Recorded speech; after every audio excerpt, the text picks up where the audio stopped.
nagtataka lang ako sa kanila, bakit hindi nila, And pinagpatuloy pa pong gawin din po. Tapos ang nangyari, meron pang mga, yung mag-aaral natin sa daycare. Alam nila yun. Dapat doon pa lang alam na nila na dapat hindi nila, kahit yung iba nga, yung ginagawa, parang nagpapabuhol pa sila dyan. Bakit sila nagpapabuhol? Samantalang alam naman nila na dapat wala na yan dyan. Kung naghahantay lang sila na dapat sila na mismo nagbo-volunteer. Diba? Maraming salamat po rin. Wala po kasi nilipatan Kaya namin, si Chairman, yung daycare po, nandyan po sa Cobol, ginawan po natin ng pansamantala. Kasi habang ginagawa yung barangay. Nung mga nakaraan ng bababagyo, gusto ba natin na hayaan natin yung mga bata na nag-aaral sila dyan? Siyempre hindi. So, ginawa natin ng paraan, kahit hindi pa siya tapos, ginano natin yung mga bata sa loob. Hindi ba mahalaga sa atin yung mga kabataan? Siyempre, ang barangay po, gagawin mo natin lahat yung party natin. Makapagbigay lang muna ng servisyo tama.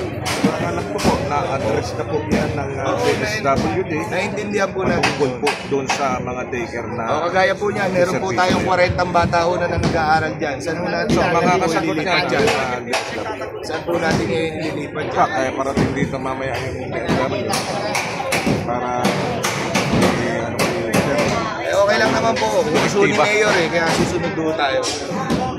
Wala naman doon tayo against. Engineer, clarify ko lang po. So, ang nag-notice po ito, ang engineering po. galing din po sa DPW. Sa amin? Sa Department of Engineering.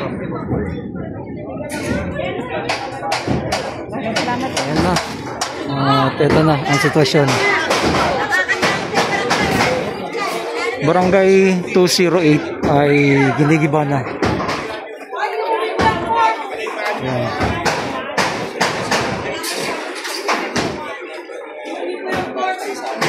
Alis nila ito mga gamit. Ito na. Ginigiba na yung buong barangay pala.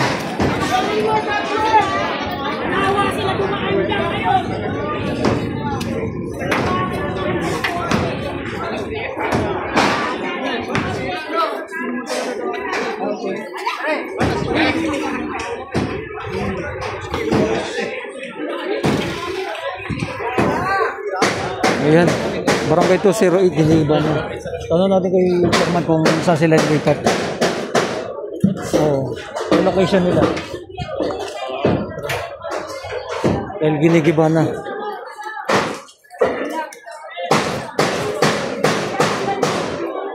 Barangay Chairman, may relocation po ba kayong malilipatan? Kapalin kasi ginigiba na. Huwag na tayo maglokohan. Relocation? Wala namang bakanting lupa dito sa Maynila. Wala na namang binibigay na bakanting lupa para magtayo ng barangay hall. Diba? Ayan. Halos lahat naman ng barangay hall dito sa Maynila nakatungtong sa bangketa saka sa karsada Diba? Ayan. Wala pang relocation sila Chairman. Di ba kayo vlogger? Vlogger, sir. Araw-araw kayo nag-vlog. Sana ibinablog nyo lahat yung mga obstruction sa Maynila. Marami sir. Marami. Wala pang relocation sila Chairman. Dahil giniba na ito. Tuluyan na nga po ang pinakpak itong barangay 208. So, hindi po talaga nagdaan sa sa Chairman. Kahit nasabihin na nasa very side. Ay talaga po tinuluyan na. Kaya pala, barangay election nga pala sa December 1. Barangay election. 208 barangay. Cancel election pa. Ha?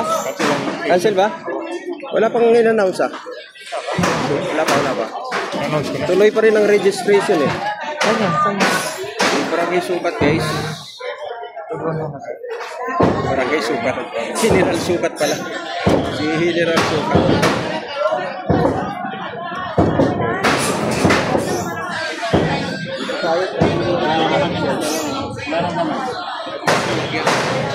Pwede.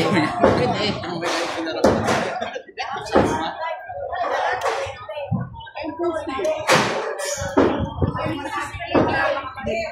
sitwasyon ngayon ng Ginigibana. Mismo yung barangay 208.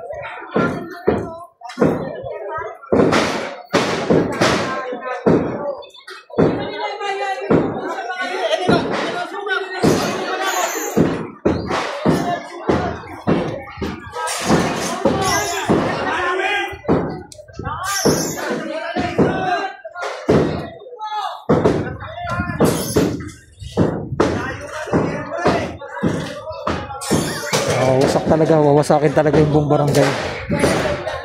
Yan po talaga yung ano yung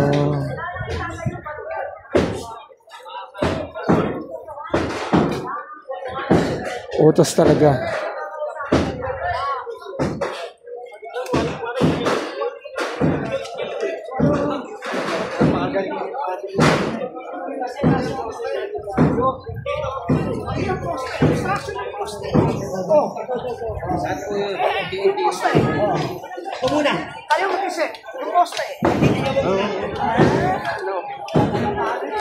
Yung poste daw obstruction din.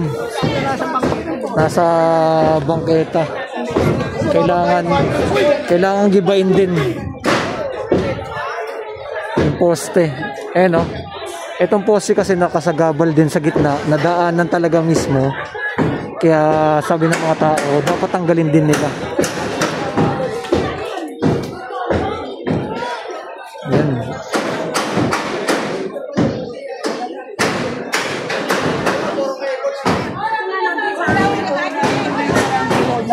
Bago itong poste.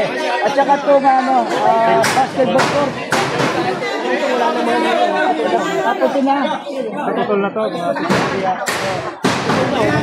Cable, mga cable. Dito sa area, medyo ako, naiintindihan ko sila. Siyempre, nawalan sila. Diba? Kaya lang, dapat iniintindi ko na yung taong bayan. Diba? Hindi lang naman yung para sa sarili lang. Diba?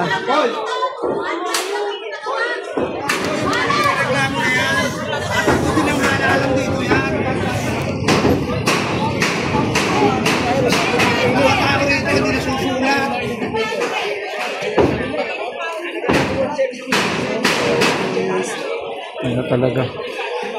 Wasak na talaga. Wasakin na talaga. Ay, gusto yun.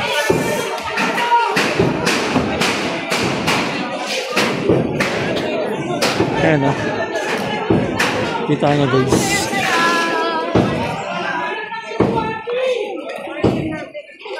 Barangay 208. Dito kami sa mismo sa may Samal Street, Manila.